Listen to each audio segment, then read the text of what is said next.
What if everything you've been told about success is wrong? Welcome to Successful AF, the podcast for women who've checked all the boxes but still feel empty inside. You know the story: perfect CV, impressive job title, great salary. Everyone thinks you've got it all figured out. But behind closed doors, you're working yourself into the ground and wondering why success feels so completely exhausting whilst fantasizing about opening a jam shop in the country. Or perhaps that's just me. I'm Jess West, and I've been exactly where you are. Corporate climber by day, anxious mess by night, until I realised the game was rigged from the start. Each week on Successful AF, we're rewriting the rules. No more grinding until you break, no more pretending perfectionism is a superpower, no more building your worth on other people's scorecards. We'll hear from women who've cracked the code, the one who set actual boundaries that stick, and learn to succeed without sacrificing their sanity. This isn't your typical lean in and work harder advice. This is about dismantling the achievement trap and building something better. Because here's the truth: you can be successful without being miserable.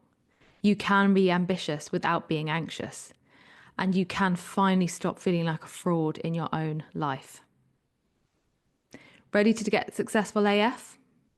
Hit subscribe and let's burn down the old playbook together. Today, I am joined by Santina Phillips, which I'm so excited about. So, Santina and I met 10 years ago when I walked into her newly opened gym called URSUS. She is the founder and director, and it's just the most incredible gym I've ever been to, but we'll get to that in a minute.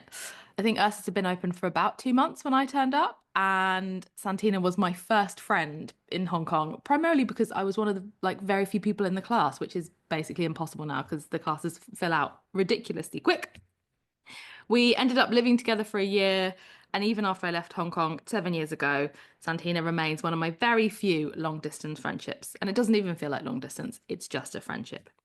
10 years on, URSUS is thriving, and that is all down to Santina because this is more than a business to her, it's a mission. She spent the last 10 years building a community around strength, grit, and growth. A passionate coach, a personal trainer, and a programming expert, she is dedicated to helping others fall in love with training and themselves. And that's something I can really, really attest to. I had never touched a barbell before I met Santina, and then I completely fell in love with weightlifting. A champion of women's health, Santina has led a women's S&C program for over 4 years, advocating for education, empowerment, and barbell confidence. From strongman athlete to business owner, her journey is raw, real, and packed with lessons in resilience, leadership, and showing up with purpose. Welcome, Santina. Thank you for having me. Thanks so much for being here. We're going to dive straight in. Tell us your story. How did you become this business mogul? I grew up in England. I did a degree in England. My dad lived in Hong Kong. So when I finished my degree, I left the UK and came to Hong Kong. I didn't really like my degree. I did languages. So I was felt really boxed into doing translation and things like that. Just I tried it for a bit and it was the most boring thing I'd ever done. And I just thought this office life and just being sat at a desk, like typing the same shit every day. I was like, this is just not the life for me. So yeah, I came to Hong Kong, was very lucky to have my dad and my sisters all here, and my stepmom. And I've always been into sports and fitness. And to be honest with you, I didn't even really know that could be a career for me. Anyway, I was like, I can't do this translation thing. It's not for me. And did a whole bunch of certs and things like that in terms of like strength and fitness. And then started working at a few gyms, got a lot of experience, and I met two guys who became my business partners, and we started doing all these outdoor crazy classes in Lama, which is an island in Hong Kong, all these like functional strongman kind of classes. And they got load of hype, load of traction. And then, we were driving our own 5-ton truck around Hong Kong Island, going to like Cyberport and places like that. And yeah, it's not really scalable. It used to take up loads of our time, like dragging really heavy stuff in and out of a park. So we decided to get like a brick and mortar gym, which is a big risk in Hong Kong, actually, because if anyone has ever lived there, obviously, you know that rent is through the roof. So you're really putting your ass on the line. And yeah, got a gym in Saigon, and it's honestly 10 years have gone by in like 2 seconds. There's a few things we should call out there. Firstly, you didn't just do languages at university. You did like some mad mix of like Italian and Russian, and you had to live in I Russia did for I six did months. Russian and German. Yeah, there we go. Okay. And you lived in Russia for 6 months and you got peritonitis and like nearly died in Siberia. Like, I think because all of these things, like, it's the grit, I think, that like is just such a golden thread through your journey. And so, you've kind of just said that, oh, we sort of drove heavy things around. You drove 300 kilo tires around and they were there for people to flip. Like, I think you really brought functional fitness to Hong Kong because I'd never experienced anything like it before. I was like, what is this flipping a tire situation? I think there's so much more to it than you've actually just said, would be my. Yeah, I agree. I agree. So obviously, yeah, the whole doing crazy degrees and stuff like that. I mean, I did live in Siberia for a period of time. And when I was only 20, right? I'm 20, I'm in Siberia, which may I add is out there, right? As a 20-year-old who, I didn't have like phone contracts. I feel like I sound really old, right? This is 15 years ago nearly. I didn't have a phone contract. I had like one of those brick phones where I could only text the other people who I met there in Siberia. I was like, very far away from my family and like didn't really have any contact with anyone. And I had like a dongle stick that would go on and off all the time when I try and Skype my family and I'd get upset. And yeah, and then obviously I got ill out there and had an operation in a hut, which was interesting. Anyway, actually, the guy was a really great surgeon. But yeah, and we all have struggles in life and they were hard. But like you said, sometimes that kind of makes you a bit more robust, and if you show a bit of grit, and if you really, for the amount of money that I was getting paid to do all of this driving around and dragging really heavy equipment out, it take us like a whole hour to drag all of it out. It was more just out of passion and being like, I believe this is great, I believe that this can bring something to people, it can start a community. And it was the only thing I was really passionate about. I was like, I love this so much. Like we'd actually drive there earlier, drag it all out, train ourselves, and then everyone else would come because we were so involved in the whole thing. So yeah, I mean, it was crazy at times, and sometimes I'd be like, what am I doing? Like, what am I doing here? But I just, I don't know. For me, it was never really, I never really questioned it because I just loved it. I really did. Yeah. And I think that's the thing, right? Because, you've just said, oh, yeah, 10 years has flown by, but that's 10 years of really hard work. That's 10 years of having a gym through COVID. Mm. That's 10 years of like having to not just be the founder and the director, but also be the head of marketing, the head of HR, the head of property, the head of programming. And it's, I think it's not as simple as just, oh yeah, like there've been real struggles but also real wins, and actually you Yeah. consistently showing up, the passion that you have has been the real undercurrent to that, as I see it anyway. Yeah, I think so as well. Obviously, it's my business. I'm the founder. Yeah, without my passion, obviously, there are definitely things over the 10 years that could have broken me, but only because I care so much.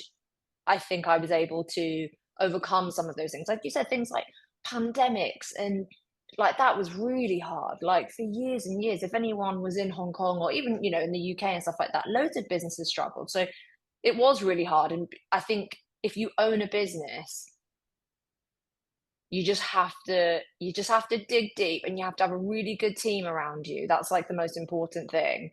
But more than anything, you can tell the businesses that don't last long because if you don't care enough, I don't think it will last long because not all of it is glamorous and not all, like you said, not all of it is great. But at the end of the day, I do get really proud, and I'm really, if at the moment I think I'm more proud of myself than I've ever been in terms of owning my business, like more proud than ever. But probably as well because I'm older and I'm a bit more switched on and I've got a bit more of like my life planned out. But yeah, very proud. But there has definitely been periods where I'm like, this is, this is getting me to breaking point. But yeah, nothing's really worth having if it's not. If it comes easy, you're a bit like, eh. Have you ever thought about walking away? Honestly, yeah, Really? yeah, yeah, I have.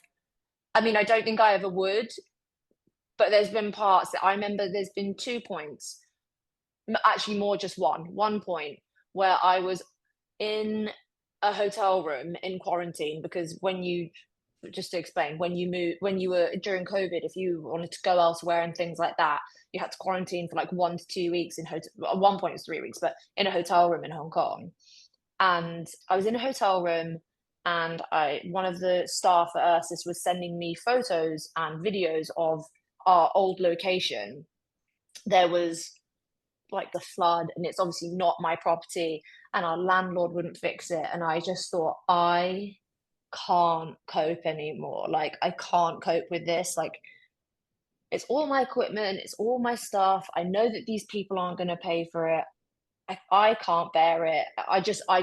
There's just not a lot of law to protect business owners and people who are, renting here. So it was, that was the one moment I just sat with my head in my hands in this hotel room, and I just cried, and I was like, I'm this close to being like, I just can't do it.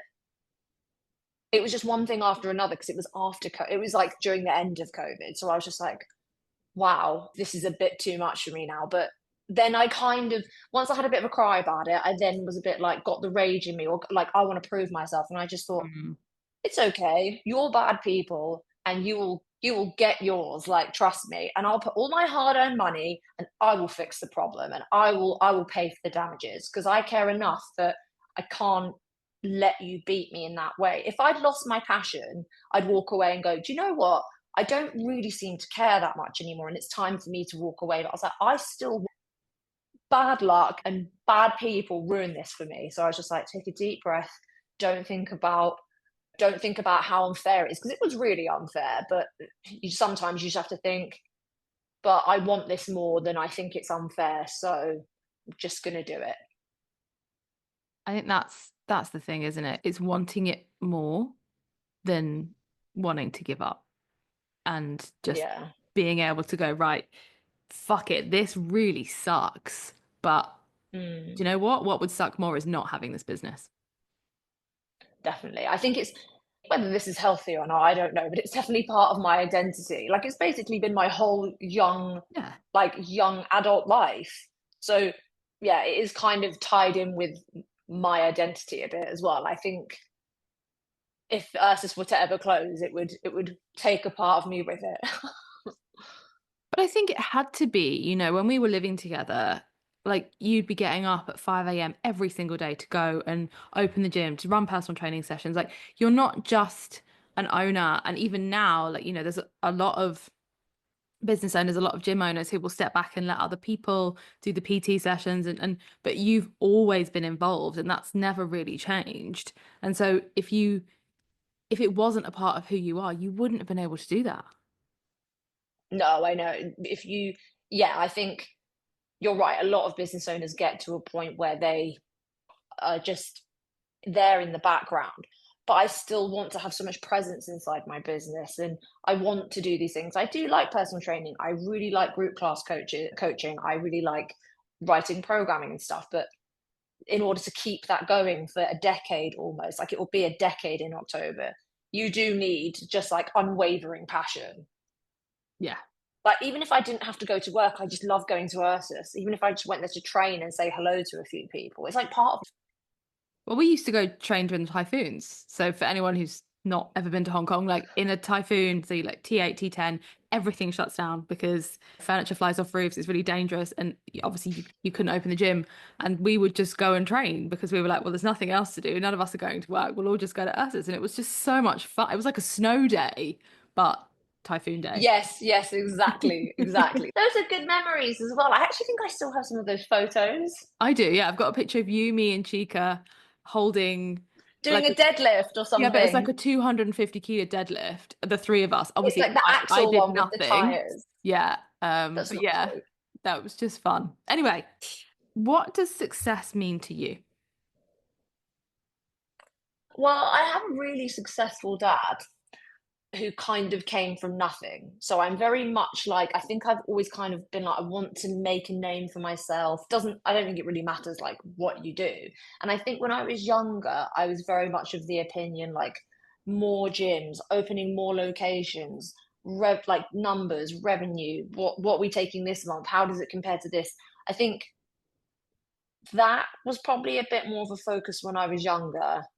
And now that I'd say, yeah, now that I'm older, much less so. Look, we all know you need money to run a business, right? I'm not saying that money isn't a priority, because it is, but sometimes that came at a cost, and a cost that I'm not willing to pay anymore.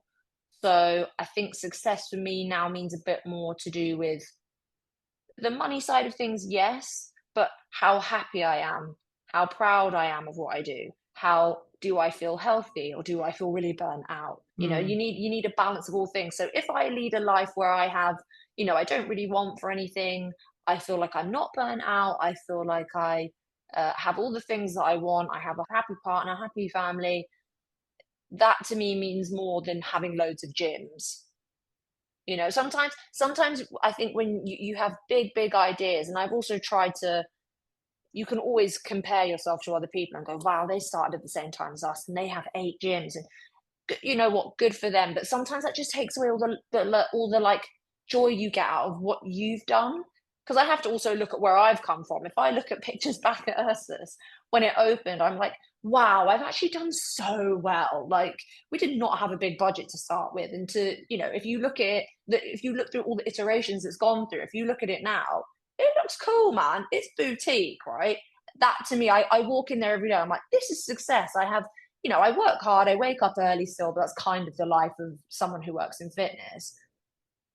But I've definitely made more effort to prioritize my health as well.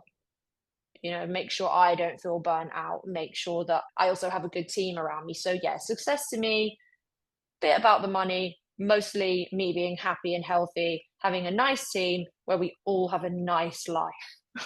Yeah. Was there like a moment that switched for you, or was it just like almost like as you went through the process, you were just like, actually, like this is now becoming more important?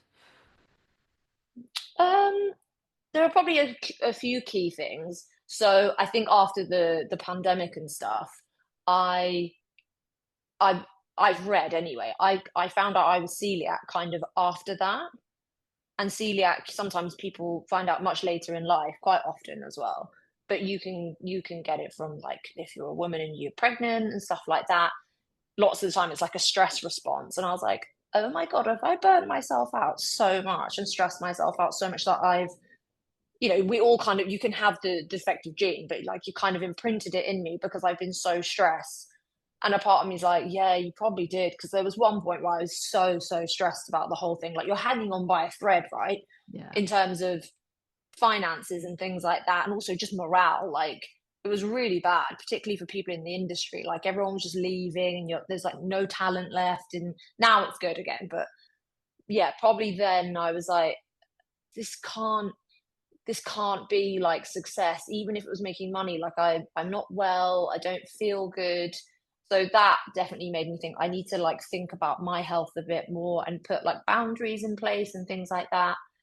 And I don't know if it's honestly just part of growing up a bit and not being like 25 and being like, I want to go on holiday to all these amazing places all the time, and just being like a bit more chilled out about things and Yeah. a bit more like sensible. But mostly the health thing. The Yeah. health thing is a lot. And also, like I said, not comparing yourself to other people. Someone else's journey is not your journey. And you don't know how happy that person is, or how that really works. Or, you might imagine if I had 5 gyms, but I never saw any of my friends and I never saw my girlfriend. Yeah. I don't want that. Like, I don't want to do 120 PT sessions a week, because I want a life. Like, so the balance of that for me is what I would call success. And yeah, those are the things that, yeah, kind of seeing where there were times where we opened a second location for a year, and I don't think I saw anyone for a whole year. And I remember thinking, and then there were loads of riots in Hong Kong, and I was like, okay, we need to like cut this now. Like, this is gonna like basically bankrupt me. Luckily, that worked out. But yeah, no, I don't want to not see anyone. So things like that, you go, right, that was a really, really bad idea. Yeah. And yeah, definitely But you wouldn't make tried that it. I mistake don't, again. but do you think it was a bad idea, or do you think it was like something that you had to try to get out of your system and then be If like, I'm really okay. honest, no, if I'm really honest, I knew in my gut it was a bad idea. I knew it was, and I almost kick myself, my younger self, for being like, why?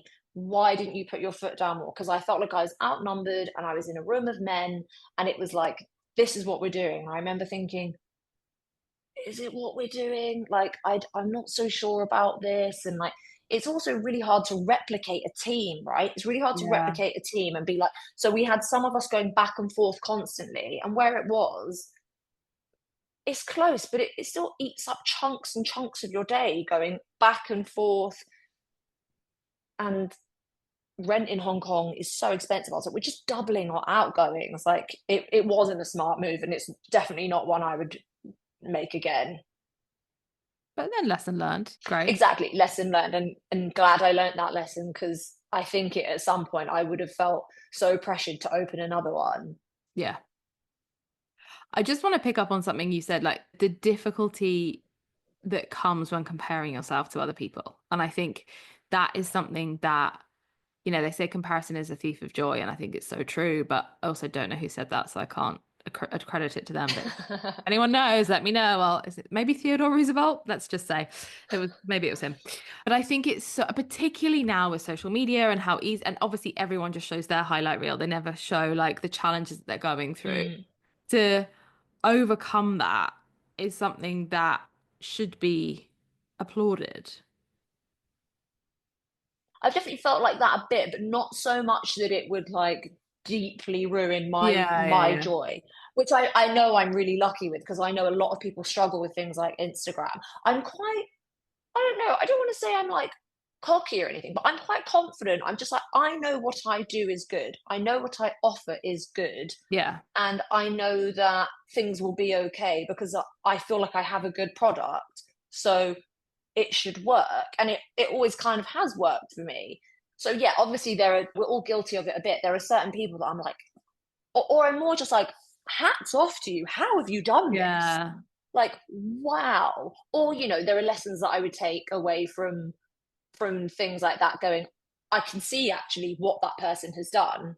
And I wish I had done that, but sometimes you can't fix that like in hindsight, Yeah. right? So you think that was a really really smart thing to do. You've invested money really really cleverly in parts of your business, or you've hired people who are influencers and things like that, or you started writing online programming before it popped off and now you're making absolute bank off of that because you did it at the right time. So I can see why they're successful, and I just kind of think, well, good for you. You got, I guess you should be because you thought about doing it before the rest of us thought about doing it. And yeah, I don't think I often let those things bother me too much. If anything, it just makes me go, well, look, they did it, so why can't I? And I think that's actually exactly how to overcome it. It's the celebration rather than comparison of actually someone Mm, else has done really well. And then actually that, because envy just is a useless emotion, right? And so actually that, but also then being like, great. So almost those people are showing us, actually what I could do this differently, or like it's almost the expansion of, oh, if someone else can do it, then obviously it's possible. And actually being able to see that, I mm. think is it's also quite a unique point of view in a world that wants us to compare ourselves constantly. I know, if anything, I just find it quite inspiring. I really do. I follow a bunch of gyms in the UK and Australia and things like that, and in Hong Kong as well. And I think, yeah, good for you. You've got a good product. You're doing a good thing. You're doing it in the right way. You seem to have, invested the right money in the right things. Or so yeah, you probably deserve all that success. Also, sometimes I think there's room for everyone. Do you know Oh, what of I course mean? there Unless you're is. on the Yeah. same street. Sometimes I don't like the competitiveness too much. Unless you're literally on the same street, there's room for everyone. Particularly in terms of fitness. Like, there's so many people that want to go to the gym. It's okay. Yeah. Yeah. I think the only competition should be in the gym. Exactly. That's right. You've talked about a lot of these, but any other barriers that you've had to overcome? I think I obviously work in a male dominated industry, right? And I'm a woman, and I was a very young woman when I started the Yeah. gym, right? So I actually don't know that many female gym owners, particularly on their own, right? So I don't know many female gym owners because yeah, it's really male dominated. And I think that's definitely changed a lot over the 10 years as well. Like if women did own gyms, they owned cute little Pilates shoe. And I'm not hating on Pilates, but it was very much like the boys owned the strength gyms and the girls did like Yeah. yoga and Pilates and like that kind of stuff. Whereas I was like, I'm not only do I own a gym, but it was quite a masculine gym as well. It was like strongman. The branding was quite like rough and ready. That's changed now, which is something I'll come on to later. But yeah, I don't think that was easy for me to begin with. I felt like I had to say yes to a lot of things that I didn't want to say yes. And I felt like I had to get to the point where I really couldn't deal with it anymore before I said something where I was like, this isn't okay. Or like, you Mm. know, things where you feel like you get treated unfairly as a woman or just certain allowances are made for men and you think, what?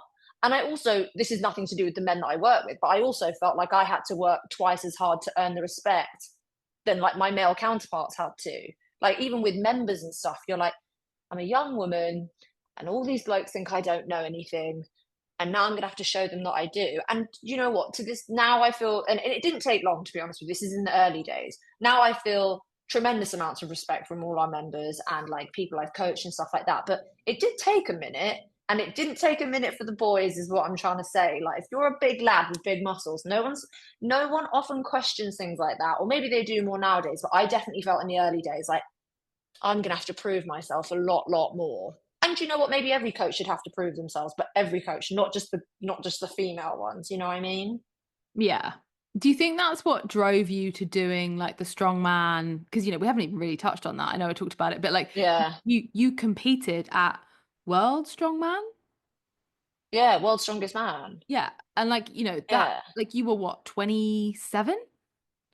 And you're there like yeah. lifting up a car. Young. Yeah. I think it definitely drove me to be a bit more like, and guess what? None of the lads got invited, but I'm really strong, and I'm going to prove to you all that I'm really strong.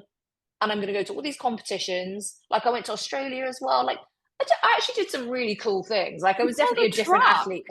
Do you remember pulling a I truck? know. Like that was actually so cool. And like the competition that we held in Asia World Expo, like the Arnolds and stuff, we did some really cool things. And I was involved in some really cool strength competitions. And I was really strong. But yeah, I think it probably drove me even more. Like even more, I'm going to show you all how strong I am and how I know what I'm talking about. And also it is a bit scary. Like it's not a team sport. It's you on your Yeah. own and you're putting yourself out there for everyone to see. Am I going to win? Am I going to lose? What's going to happen? Like I kind of, yeah, I like the thrill of it, but I also like the kudos it gave me because I was like, can't argue with that. Yeah, exactly.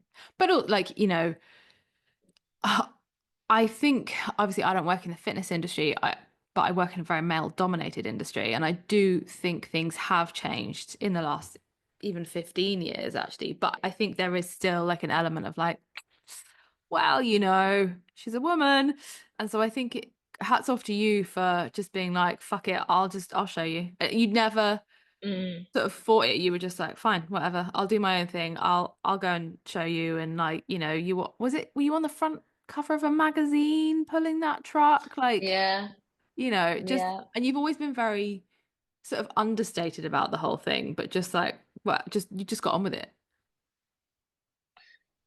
yeah, pretty much. I was obviously given some really great opportunities and I loved it. And we had a real niche at that time. And, we've also had to move along from that niche because the fitness industry changes and your journey with fitness changes and who I am changes and the people that you're trying to attract changes. But yeah, I had some really cool opportunities. And I mean, I wasn't even supposed to pull the truck that day. No, I That know. wasn't for me. I know. Again, it was for the man. And I just went and they were like, hey, do you want to see if the girl can do it? And I was like, I mean, there's loads of cameras here filming me. There's like news reporters, everyone. I was like, I guess the worst that's going to happen is it won't move. And I was like, oh my God, it's legit moving. I'm pulling this thing. I was bigger then, but I wasn't that big. Like, I was like, this is very cool. Like, so yeah, it wasn't actually, the truck wasn't even there for me, but I got my chance. I proved them all. What advice then would you give to your younger self? I would definitely get a mentor, Okay. definitely. And I don't mean to like hate on the boys, but I would definitely get like a female mentor.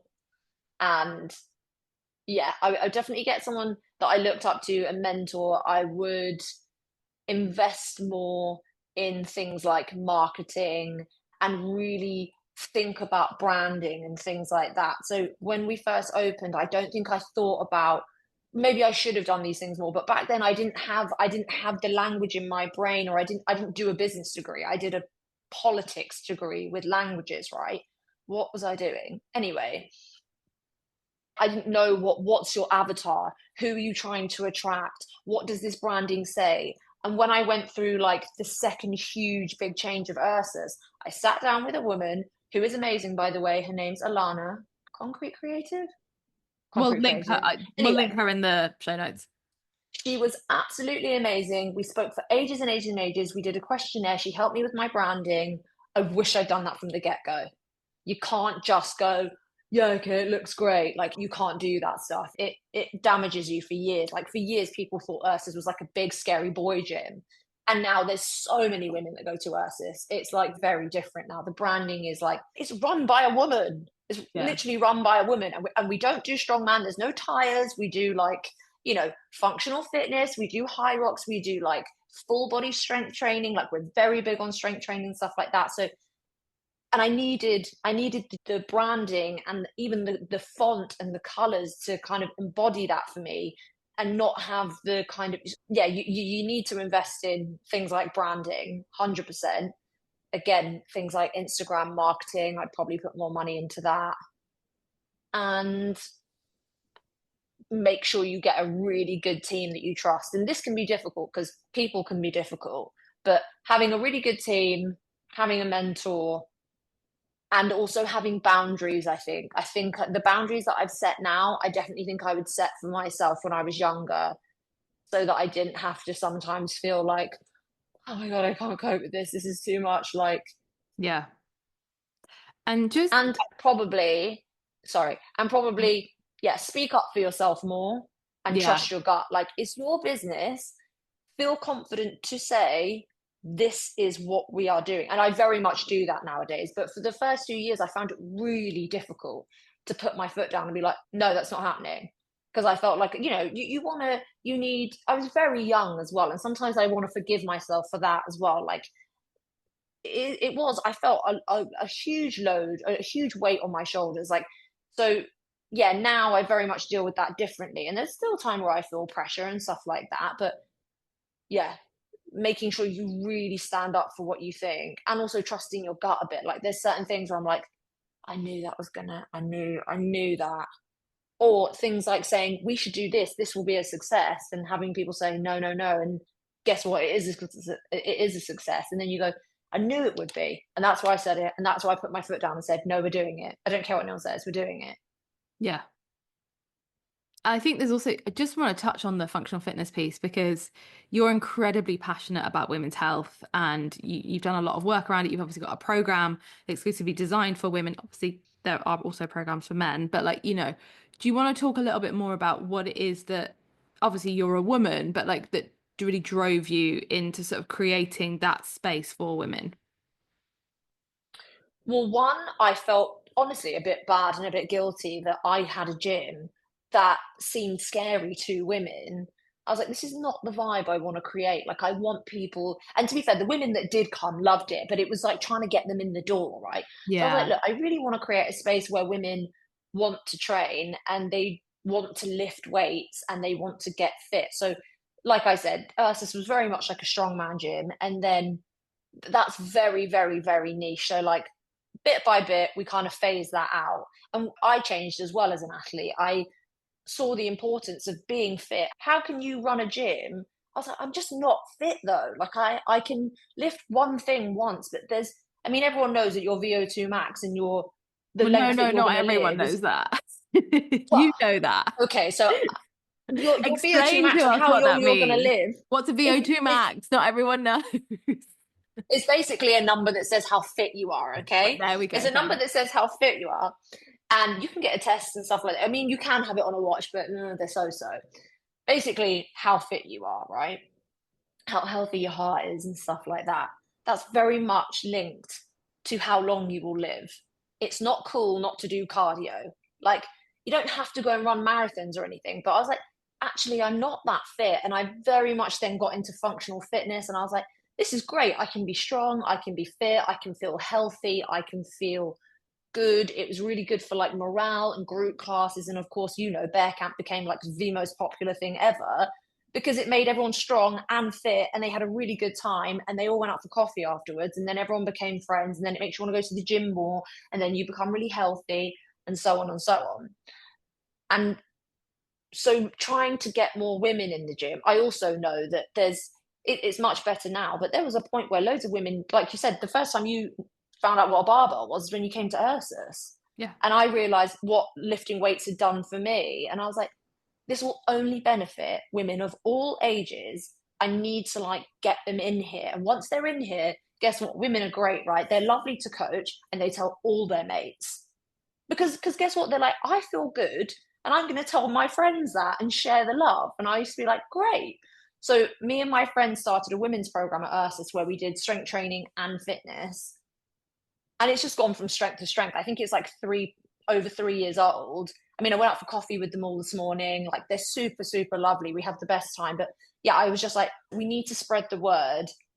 We need them strength training, understanding how to train. I love that loads of them, people leave Hong Kong all the time and they've left with a world of knowledge. They can, they Yeah. can go to a gym now and know what to do. They can go to a hotel when they're working and stuff like that and know what to do rather than just like walking on a treadmill. No shade to walking on a treadmill, but it's good to do some strength stuff as well, right?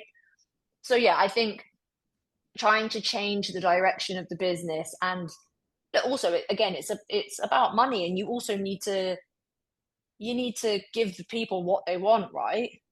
So I was like, we need to change the direction of the business. Like it's not really giving anymore and like we want people to be holistic and healthy and like our whole ethos and motto is turning training into a lifestyle. The whole thing is supposed to be a lifestyle, right? You do your strength training, you do your fitness, you see your friends. It's not like, oh God, I've got to go to the gym. Like, I hope people don't think that when they come to URSUS, but like, it's supposed to be like fun and all encompassing and make you like a well rounded, healthy individual for your life. Yeah. And getting as many women as I could get involved in that, especially like I said, because I am a woman, I'm like, please come. I can't tell you how much better this has all made me feel. And they listened and it's been great. I think that there's something in that holistic piece though, and you've touched on it, but because it's not just go lift some weights, go to work, like there's loads of other Globo gyms that's your word, Globo gym, manufactured gyms, shall we say, where you can just go, you can turn up, you can do your own thing, you got your headphones in, and actually creating a community around fitness. I remember, like, I used to love it because I would go and see my mates before work and I'd Mm. hang out, and it kind of meant that however shit the rest of my day was, I'd started it really well. And I think there's something in that being part of a community that did make you healthy, that did make you strong, and but also like, we know that loneliness is one of the biggest killers, and actually bringing people together is so important. It's very important. And, I love the fact that loads of people are friends. Like loads of my friends that I've met through the gym. I mean, I met you at the gym. Yeah. I met my partner at the gym. Like you also look for people with similar hobbies. Like you said, it's also another driving factor to get you to the gym because you think, oh, but all my mates will be there tonight, so I'll go. And I think that's important. I think sometimes, people wonder why, boutique functional gyms, like independent gyms, they do charge more than your Globo gyms, like, your Pure, your Virgin Active, stuff like that, because you are getting more for it. Sometimes just for like my own kind of, I like to go sleuthing and stuff like that. I like to go around, see different gyms. And I went to a few like Globo gyms. I've been to a few in like different countries. And every time I just have the same experience. I'm like, first of all, I find it so depressing because everybody is doing nothing. I'm like, is in like not being mean, but like what they're doing is so inefficient. And I'm like, no one's got a program. Everyone's just kind of walking around and doing a few things on each machine. Like there's no structure. Like I just want to be like, you look like a person with a job who doesn't have a lot of time. Do you know what you could get done in 45 minutes and how that would, and if you kept doing it, how it would transform like how you feel and being fit, and none of this like just constant like, oh, I just go to the gym and nothing ever happens. Like, I find it so depressing to watch that stuff, and nobody talks to each other. And I'm not hating on global gyms, I know they have a place, but like, I do actually think that places like, whenever I go abroad, I always try and go to like boutique independent gyms because I want that vibe. I also want to support, but I do want that vibe where I'm like, someone says hello to me, and like I do a class and like people are nice. And Yeah. I think that's what a gym like mine can offer. Programming where you actually get a result and friends for life, right? But it's not just the gym though, right? Because you do virtual programs. And I think it's about spreading that word of the importance of getting fit, doing the right thing. And what you've just said there, like the amount of time, and this is actually making me think I really need to like sign up for a program from you because I've been meaning to do that for a long time. So note to self, put that in the list, on list of things to do. But actually it doesn't just have to be this way, like it can be different. And I think, but until you know it can be different, you just carry on with what you know. Like it's the whole thing of like you do the best with what you know until you know better, and then you do better. Yeah. Also, like, lots of people don't have the motivation to do really hard things on their own. No, it's hard. It is so hard. It's hard. But People actually, people like, want having someone a, by the yeah, that accountability of like, you've written me a program, now yeah, I'll send you a video of me actually doing what you've told me to do. yeah, exactly. Otherwise, or like just checking off a box, being like done, done. Like people, Yeah. yeah, people want something to stay accountable with. Otherwise, it does just feel a bit like, well, what am I doing today? Like, I just hate the thought of like people like going to gyms and just like achieving nothing, Yeah. because it actually doesn't have to be that way. You really care. Like, look at you changing the face of the fitness I industry. do. No, I really do. Like, I honestly sometimes I don't want to be that.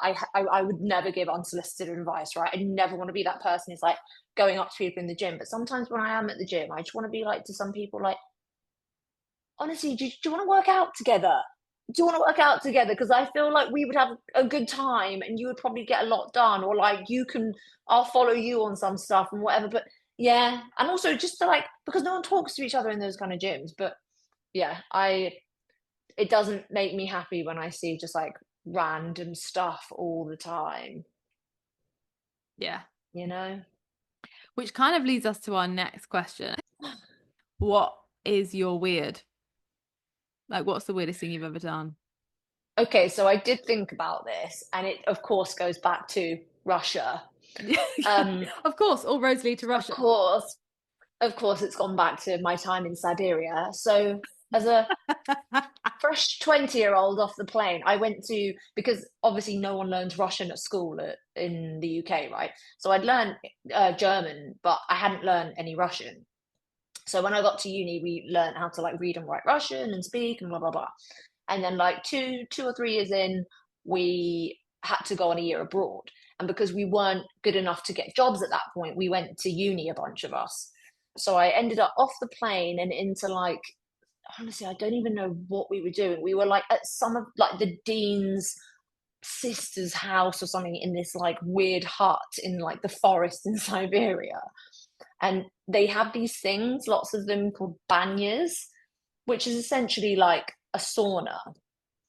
And we were trying to get involved in the culture, and I was like trying to be like, hey, go in this with like, open mind, like you're here, like whatever. And at this point, obviously, I'm okay at Russian, but I was much better after I left Siberia 6 months later, right? Because no one speaks English. So I remember being like a bit like, oh my God, what am I doing here? I'm not just like having a massive internal panic, being like, these like crazy Russian women who were hosting came out and were like talking about, like, obviously in Russian, like, oh yeah, we're gonna go to the banya, come on. And like I was the only one that said I would go out of the girls. And all like literally 6 Russian like babushkas like descended on me and like took me to this banya, and they strip you naked. I mean, this is actually wrong on so many levels, right? So I'm stood there with a gaggle of women while they've stripped me naked, and then they put you in this banya, and I was laying there while they like beat you with like birch sticks and leaves. So I'm being beaten with these like they like proper like beat you with the sticks and the leaves because it's supposed to be like revitalizing and like invigorating, like nice for you. Anyway, and I just remember laying there and being like, "Get me the fuck out of here! You can't leave me here for 6 months." Anyway, I just got beaten up by a bunch of. To be fair, I actually did feel quite nice afterwards. But you're in the sauna getting beaten up by women with sticks, and I was like, "It's And gonna you're be a long 20 six years months." old. 20 years old, and I remember thinking, what am I doing? Like some of my friends had gone to like Paris, and I was like, what am I doing here? What prompted the Russian? Like, why Russian? Oh, I'm such a loser. I wanted to be a spy. I was obsessed with James Bond as a kid. I had like a flip, like ID badges Yeah. where I'd gone to the 007 museum with Oh my my God, two this is so cousins. And cute. I had a picture of me with a gun, like like when he's like this or whatever. And I would like always like wanted like spy toys as a child, like such a weird and like a binoculars, such a weird little kid. Anyway, I wanted to be a spy. And to be fair, my tutor, when I finished, he was like, you could totally like do something with this, but you should go and learn like Farsi and Pashto. And I was like, I just love gym, man. I don't want to do this in my life. I want a nice life. I just want to go back squat, please. Please leave me alone. So yeah, I wasn't a Going spy in back the end. smart. Yeah. Just now I own a gym and I'm very happy with my life choices. Great. So that's good news. There you go. So that's some advice to your younger self. Like, continue on this path. Don't do the spy Yes. thing. Well, we never Yes, would have met if you were definitely. in MI5. That would have been sad. I know. I can't believe we met Ursus. I think it's so lovely. Like loads of like my best people I've met at my gym. But I was just thinking about that while you were talking. So that's, you're the fourth guest on the pod, and three out of the four I've met doing something fitness related. So like, two yoga, Wow, big up fitness. you obviously, and then my sister. We just happen to meet because we happen to be related. So it's not just about the fitness; it's about the community. It's about enriching your whole life Hmm. rather than just getting abs, if that's your vibe. Of course. Like it's kind of like a hobby, right? If you don't like cycling or something like that, how else are you going to meet someone? Like for me, it's like it's my hobby, it's my passion. So yeah, I love the fact that so many people meet at the gym, doing like yoga, whatever. I How else are you think supposed to meet people? Yeah. But also you said something earlier that actually I meant to sort of pick up on, but it's about having the same hobbies. Like if you're friends with people who want to go out drinking every single night, like fair play to them, they're not going to be getting up for a 6:45 class. So it's No. about that, and you find your people. I hate this expression because it's so cheesy, but it's so true. Like your vibe attracts your tribe, and like actually when you're I really knew you were going to say that. Do you know, when I first moved to Hong Kong, I had no friends and I was so lonely. And I saw that quote on Instagram and I screenshot it and I was like, okay, like I'm gonna find my people, I'm gonna find my people. And actually just I know I'm such a loser, No, being you're not. I definitely did the same thing. I had like party friends for like a year or two, and I was like, this is not my vibe or my fucking tribe. No. yeah. And it's about just like when you are yourself, then your people find you because like, it's just that's what happens. Uh-huh. Like because people can tell as well when you're not being real. And so Yeah, it just sort of happens quite organically. that it does. It happened very organically for Then us. just we went for a little coffee day I after our also feel like I also feel like you just kind of know when you want to be friends with people. Can't you yeah, tell? Particularly as I get older. I just remember meeting you and I was like, I'm definitely gonna be her friend. She's cool, man. yeah. But I think it comes back to that gut instinct, right? And we all have it, but I think as you get older, you sort of go back to it and you're like, oh, yeah, I get, I knew this from the get-go. Um, Yeah. yeah. Anyway, thanks so much for being part of the pod. Really enjoyed having Oh you. my God, thanks so much. Thank you so much for listening today, and thank you so much to Santina for being part of the program. Obviously, I've known Santina for a decade now, but I still learned so much from this conversation. It was such a fascinating opportunity for me to step back and really listen to her journey. So I really hope you've been able to take loads from it too. What I really got was that success doesn't have to come at the expense of your sanity or your health. Santina's evolution from chasing revenue and expansion to prioritizing sustainable happiness and well-being is such a powerful reminder that we get to define success and what that looks like for us. I also took away the critical importance of trusting your gut instincts, even when you're the only woman in the room or the youngest person at the table. I love Santina's unwavering passion and her absolute commitment to building something meaningful rather than just profitable. She obviously acknowledges the struggles, the flooding, the pandemic, the health scares, but her determination to create genuine community and help people fall in love with fitness kept her going. I think there's so much to be learned here. When you're building something you truly believe in, something that's bigger than just business metrics, you'll find the resilience to weather any storm. If this conversation sparked something for you, I want to hear about it. Send me your thoughts, your questions, your holy shit, that's exactly what I'm going through moments, whatever's on your mind. Drop me a line at successfulafpod@gmail.com. And here's the thing, I am always looking for incredible women to feature on this show. Women who've broken the mold, redefined success on their own terms, or just in the thick of that transformation right now. If that's you or someone you know, don't be shy. Nominate them or yourself at successfulafpod@gmail.com. Also, do me a solid and subscribe. Maybe even write me a review and send it on to your mates. Because the more stories we share, the more we prove that there's not just one way to be successful AF. Thank you and see you next week.